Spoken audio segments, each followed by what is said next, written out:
ನಿಮ್ಗೆ ಅನಾರೋಗ್ಯ ಆದರೆ, ಹುಷಾರಿಲ್ಲದೆ ಇದ್ದರೆ ಹೇಳಿ ಯಾರಿಗಾರು I am sick, I am tired ಅಂತ. ಜನಗಳಿಗೆ ಯಾರಿಗೂ ಕೇಳೋಕ್ಕಿಷ್ಟ ಇಲ್ಲ. ನಿಮ್ಮ ಮನೇಲಿ ಯಾರಿಗೂ ನಿಮಗೆ ಸಿಕ್ಕಾದರೆ ಕೇಳೋಕ್ಕಿಷ್ಟ ಇಲ್ಲ.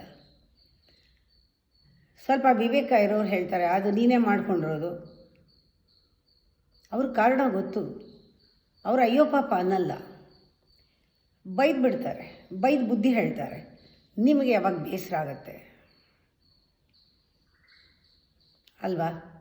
ನಮ್ಮ ದೇಹ ಯಾವಾಗಲೂ ಆರೋಗ್ಯವಾಗಿರೋದಕ್ಕೆ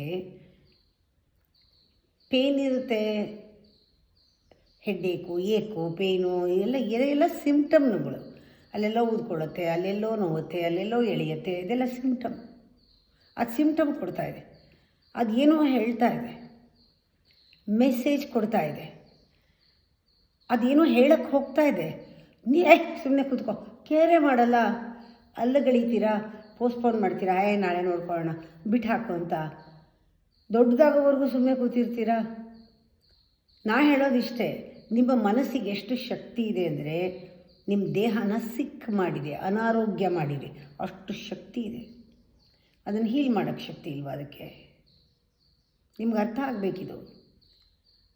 ಅದು ಬರಬೇಕಾದ್ರೆ, ನಿಮ್ಮ ಮನಸ್ಸಿಗೆ ಬರಬೇಕಾದ್ರೆ, ಅಯ್ಯೋ ನಾನು ಇಷ್ಟೆಲ್ಲ ತಲೆಗೆ ಹಚ್ಕೊಂಡು ಓವರ್ ಥಿಂಕಿಂಗ್ ಮಾಡಿ ಟೆನ್ಷನ್ ಮಾಡಿಕೊಂಡು ಇಲ್ಲದೆ ಇರೋದನ್ನೆಲ್ಲ ಹಿಡ್ಕೊಂಡು ಕಾಯಿಲೆ ಬರ್ಸ್ಕೊಂಡಿದ್ದೀನಿ ಅಂತ ಗೊತ್ತಾಗಬೇಕು.